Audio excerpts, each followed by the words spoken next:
धन्यवाद माननीय न्यायालय के सम्मुख में दो बिंदुओं पर बात रखूंगा। सबसे पहले कि हमारा क्लाइंट जो रोहन है is not a rape culprit and second one is की 35375 जो सेक्शन है आईपीसी का, क्या वो जेंडर न्यूट्रलिटी की तरफ हो सकता है। मैं एक एक करके दोनों बिंदुओं पे आना चाहता हूँ।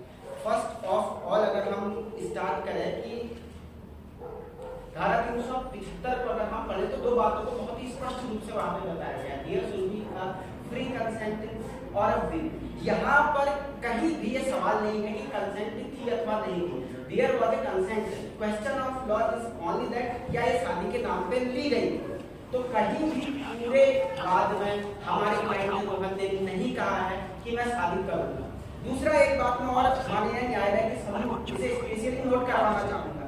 सबसे पहली बात तारीख को ध्यान दिया जाए। इन ईयर 2017 दे प्रपोज ईच अदर और 5 साल वो रिलेशनशिप में रहे हैं। 2005 से 2022 का विंडो देखा जाए, कभी भी उनसे कोई शादी का सवाल नहीं पूछा गया, कभी भी। यानी 5 सालों में प्रारंभिक तौर पे उनके बीच शादी की बात भी नहीं थी। अगर शादी की बात कभी सिद्ध भी हो जाए तो बीच में आई है। It was not from the very beginning.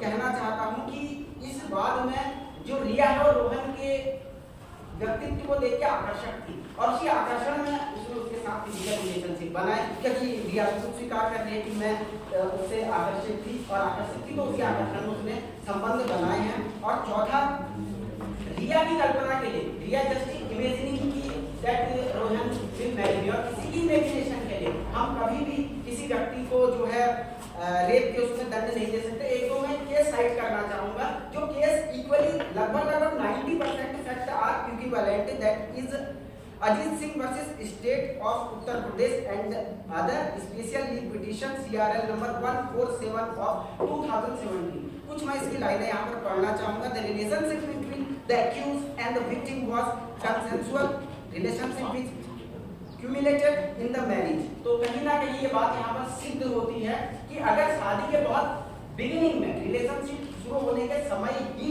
अगर विवाह का वादा नहीं किया गया था तो बीच में किए गए वादे को शादी के वादे के तौर पे कंसीडर नहीं किया जा सकता। सुप्रीम कोर्ट ने यहाँ पर बहुत ही स्पष्ट तौर पर कहा है। और अब मैं अपने दूसरे पॉइंट पे जाऊंगा क्योंकि समय की मर्यादा है, इस पे मैं और भी बोलना चाहता था। जो हमारा दूसरा प्रश्न है जो कि अभी तक डिस्कस नहीं हुआ, क्या 375 जेंडर न्यूट्रल होना चाहिए कि नहीं होना चाहिए। एक और प्रश्न यहाँ पर जो पैदा हुआ था, तो मैं केस यहाँ पर जो है Sanjeev Kumar versus union of India 17 दिसंबर 2019 दिल्ली हाई कोर्ट का डिसीजन है, जिसमें दिल्ली हाई कोर्ट ने कहा है कि that we are not inclined to interfere at this stage as the issues raised purchase the legislation to be made by the parliament for which adequate recommendations have already been made by the law commission। कहने का सीधा मतलब है दिल्ली की high court कह रही है कि कानून बनाना हमारा काम नहीं है, जेंडर न्यूट्रल का होना चाहिए। और इसके पक्ष में सर कह रहे हैं कि पॉक्सो एक्ट 2012 में एक जेंडर न्यूट्रल कानून बनाया जा सकता है। क्या होता है जेंडर न्यूट्रल कानून? कहने का सीधा सीधा अर्थ है जो प्रावधान महिला के लिए हो समान रूप से पुरुष के लिए भी लागू हो।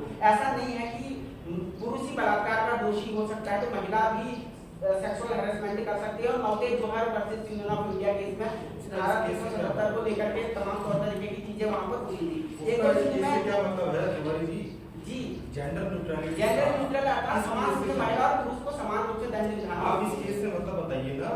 इसमें सर एक इशू उठाया गया था जो क्वेश्चन ऑफ लॉ है, और एक छोटा सा बिंदु और मैं जितना मुझे पता है कि जेंडर न्यूट्रलिटी का यहाँ कोई रेफरेंस है ही कोई नहीं। अगर हो सकता है क्योंकि सर अगर फिजिकल इंटरकोर्स हुआ है तो उसमें मैरिड विमेन दोनों है, और सर जो मैरिज की बात है वो कहीं पे भी कंसेंट में नहीं ली गई है by Rohan. It is imaginary in the head of Riya.